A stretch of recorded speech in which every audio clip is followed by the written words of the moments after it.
हरिओम। तो आज हम लोग शुरू कर रहे हैं class 8 maths exercise 3.1 understanding quadrilaterals. ये थर्ड चैप्टर है क्लास 8 मैथ्स एनसीईआरटी का। ठीक है, तो पहला जो सवाल है इसमें, चलिए हम लोग बढ़ते हैं सवालों की तरफ। तो पहला जो सवाल है स्टेट वेदर ट्रू और फॉल्स।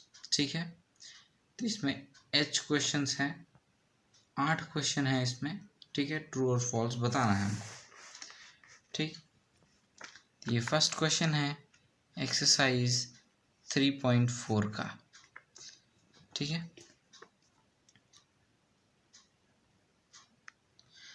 3.4 का ये पहला क्वेश्चन है।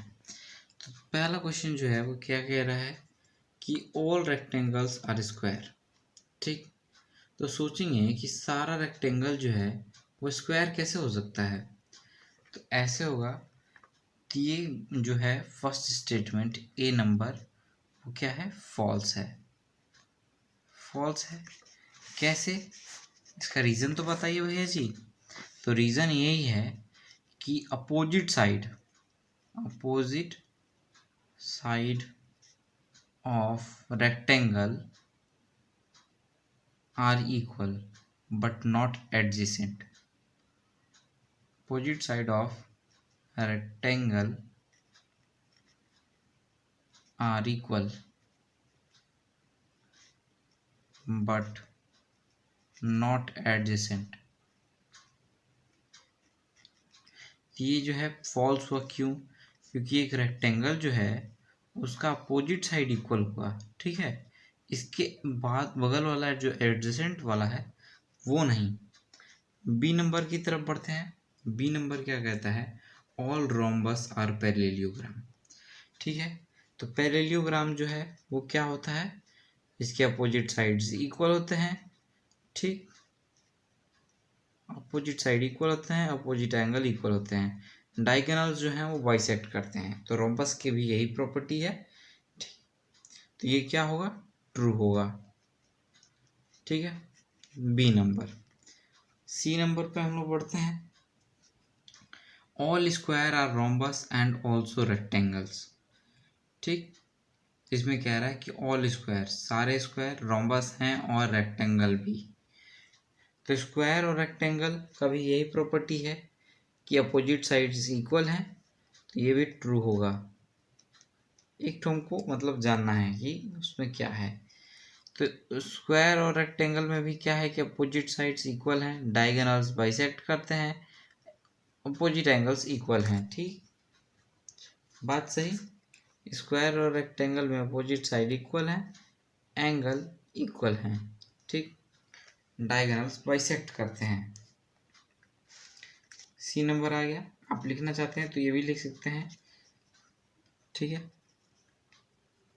Opposite sides are equal.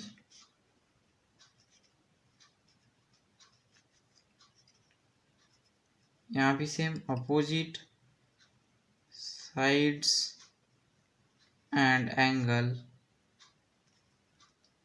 Are equal. D number. D number में क्या है, all square are not parallelogram. All square are not parallelogram. सही बात है, क्योंकि क्योंकि ये फॉल्स है। ऐसा क्यों? क्योंकि स्क्वायर जो होता है उसके सारे साइड्स इक्वल होते हैं। ठीक है, बट पैरेललोग्राम जो होता है उसके अपोजिट साइड्स ही इक्वल होते हैं। ये इसमें चारों साइड इसके इक्वल होंगे, चारों एंगल, बट इसका अपोजिट एंगल ही, अपोजिट साइड और ही इक्वल होता है। ठीक, तो ये फॉल्स हो जाएगा। समझ आ रहा है आपको? ठीक है, मैंने इससे पहले सारे जो एक्सरसाइजेस हैं चैप्टर 3, चैप्टर 2, चैप्टर 3 के डाले हुए हैं, तो आप प्लीज़ उसको जा करके देखिए। अभी तक आपने उसे नहीं पढ़ा है तब तक। ठीक है, अब ई नंबर की तरफ चलते हैं हम लोग। तो ई नंबर जो है, ऑल काइट्स आर रोम्बस। ठीक, तो रोम्बस क्या है, रोम्बस जो होता है उसका सारा साइड इक्वल होता है, इक्वल एंगल होता है। ठीक, वो स्क्वायर के माफिक ही होता है, स्क्वायर के आसपास में ही होता है। तो ये क्या होगा, फॉल्स होगा। फॉल्स होगा क्यों भैया जी? तो इसलिए क्योंकि काइट का जो होता है वो एडजेसेंट जो साइड होता है वही इक्वल होता है, बट रोम्बस का सारा साइड इक्वल होता है। ठीक है, रोम्बस का सारा साइड इक्वल होता है, उसीलिए। ठीक, लिख लेंगे हम लोग कि adjacent side of kites are equal, but rhombus have all sides equal। ठीक है, ई नंबर पे पहुंच गए हम लोग। अब एफ पे चलते हैं। अब हम लोग किस पे चलते हैं? एफ पे। ठीक है, एफ जो है वो क्या कर रहा है? All rhombus are kites. सही है कि सारा रोम्बस जो है वो काइट हो सकता है क्या? ये बात सही है, ट्रू है कि सारा जो रोम्बस है, रोम्बस का अपोजिट साइड और एडजेसेंट साइड इक्वल होता है। ठीक है, रोम्बस का अपोजिट साइड और एडजेसेंट साइड इक्वल होता है, वही काइट का जो होता है वो एडजेसेंट साइड इक्वल होता है। तो हम लोग को बस ये बताना है कि yes adjacent side adjacent side of rhombus are equal। बात समझ आए? जी नंबर जो है उसमें क्या है? All parallelogram are trapezium. ठीक, ट्रू हुआ। ट्रेपेजियम की क्या प्रॉपर्टी है? ट्रेपेजियम की यही प्रॉपर्टी है कि उसके पेयर ऑफ जो है, एक पेयर पैरेलल होगा। A pair of trapezium is parallel।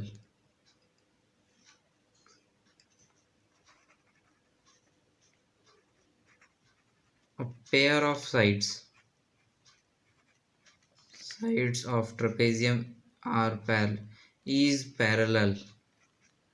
ये पैरेलल का साइन है। ठीक है, जी नंबर पे आ गए हम लोग। एच पे चलते हैं। True, all square are trapezium, ये भी ट्रू हुआ। True, all square are trapezium कैसे भैया जी? स्क्वायर का भी जो साइड्स होता है वो पैरेलल होता है एक दूसरे के, ट्रेपेजियम का भी होता है, तो यही बात है। ठीक, अब हम लोग चलते हैं किस पे? सेकंड क्वेश्चन पे। Identify all the quadrilaterals that have. ठीक, सेकंड नंबर का ए जो है, that have 4 side of equal length. तो 4 साइड ऑफ इक्वल लेंथ किसका किसका होता है भैया जी? बताइए जरा। तो 4 साइड ऑफ इक्वल लेंथ होता है स्क्वायर का, समझे? फिर बी नंबर पे आते हैं। बी नंबर पे हम लोग आते हैं तो 4 राइट एंगल्स। तो 4 राइट एंगल्स किसका होगा? एक तो स्क्वायर का होगा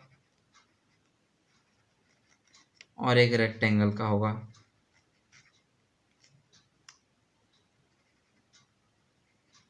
वह स्पेलिंग ही गलत हो जा रहा है। एक रेक्टेंगल होगा, सही बात, स्क्वायर होगा, एक रेक्टेंगल होगा। थर्ड नंबर पे चलते हैं। Explain how square is a quadrilateral. ठीक, यहाँ थर्ड नंबर है। थर्ड नंबर का ये एक्सप्लेन करना है कि how square is a quadrilateral, क्योंकि square it is made up of 4 line segments।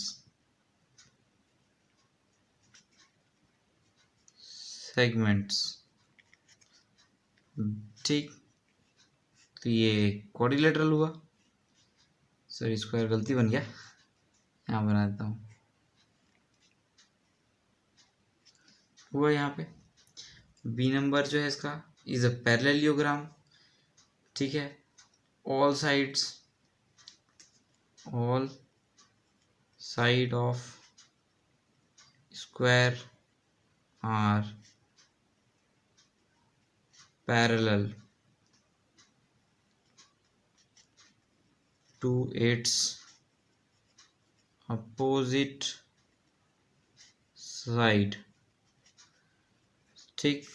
Opposite side होगा, पैरेलल तो ये पैरेललोग्राम हो गया, एडजेसेंट साइड भी इक्वल है। तो ये रोम्बस कैसे हुआ, तो रोम्बस में भी यही जो रोम्बस होता है वो भी पैरेललोग्राम का ही एक मतलब सारा प्रॉपर्टीज फॉलो करता है, और इसके जो डायगोनल्स हैं वो बाइसेक्ट करते हैं।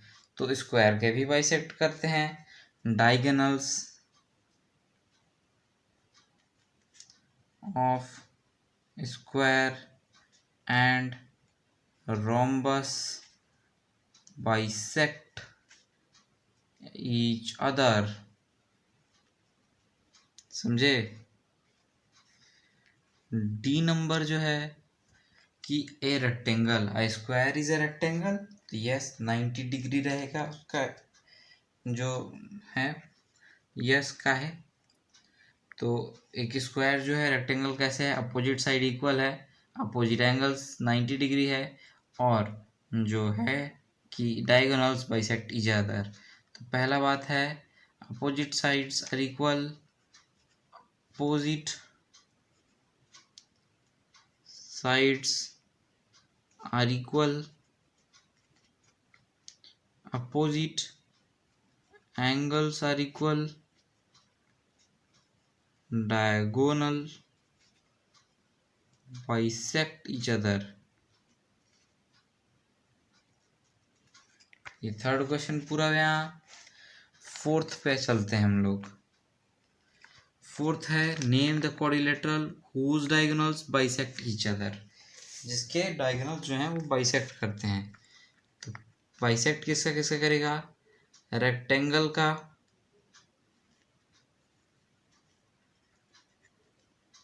स्क्वायर का, रोम्बस का और पैरेललोग्राम का। फिर चलिए यहाँ दूसरा क्वेश्चन भी सॉल्व ही कर लेते हैं। यहाँ पे name the quadrilateral whose diagonals are perpendicular bisector of each other. तो ये सिर्फ और सिर्फ रोम्बस और स्क्वायर का ही प्रॉपर्टी है, ठीक। रोम्बस और स्क्वायर का, रोम्बस और स्क्वायर में क्या होता है कि डायगोनल्स जो हैं वो बाइसेक्ट तो करेगा एक दूसरे को, लेकिन यहाँ भी 90 डिग्री बनेगा, यहाँ ये भी 90 डिग्री ही बनाएंगे ये लोग। 90 इंटू 4 कितना होगा, 90 into 4 is equal to 360 degree बनेगा, समझे। उसीलिए फिर थर्ड क्वेश्चन भी यहीं कर लेता हूँ मैं, फोर्थ का थर्ड पार्ट कि हाँ name the quadrilateral whose diagonals are equal. ऐसा कौन सा है जिसके डायगोनल्स इक्वल हैं, तो स्क्वायर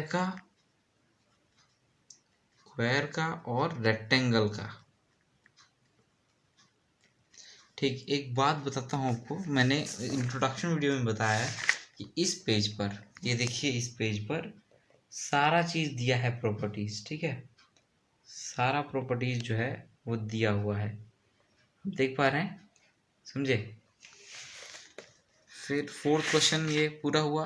तो उम्मीद है आपको समझ आ रहा होगा। अगर समझ नहीं आ रहा है तो प्लीज़ आप मेरे को कमेंट करिए, चैनल को सब्सक्राइब करिए, अपने दोस्तों के साथ शेयर करिए, ठीक है। तो चलिए बढ़ते हैं हम लोग फिफ्थ क्वेश्चन की ओर। फिफ्थ क्वेश्चन क्या कहता है कि explain why rectangle is a convex quadrilateral. Introduction video में मैंने ये चीज़ बताया है क्या कि एक क्वाड्रिलेटरल है, ठीक। एक क्वाड्रिलेटरल है, वो कन्वेक्स और कनकेव क्यों है।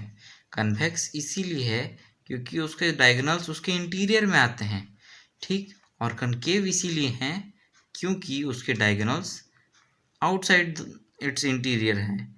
ये जो है ये उसका कनकेव का है। तो इस जो रेक्टेंगल है वो क्या है, एक concave shape, sorry convex quadrilateral है, ठीक। तो लिख देंगे हम लोग the diagonal gonal of square, sorry rectangle exist inside the rectangle or interior of the rectangle, interior of the rectangle। समझ आया, बात समझ है। 6th क्वेश्चन की ओर बढ़ते हैं हम लोग, ठीक है। उससे पहले मैं फिगर बनाता हूँ, एक सेकंड रुकिए।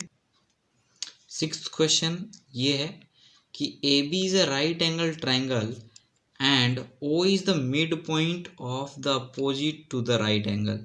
Explain why O is equidistant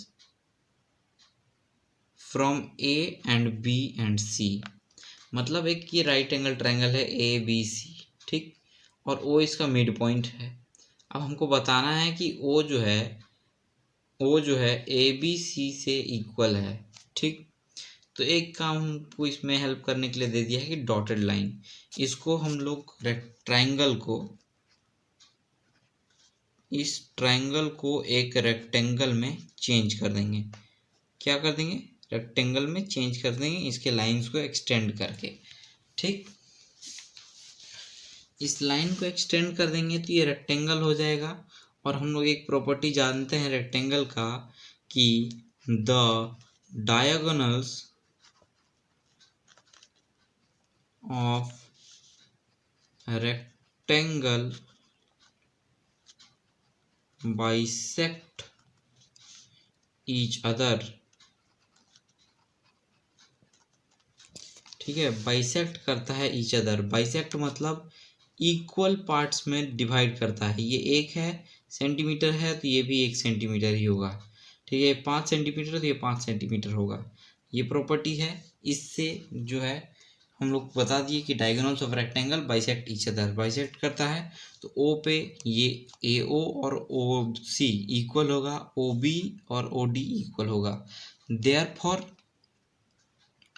O A equals to O C equals to, ठीक है, O C and equals to B O equals to O D, sorry O D.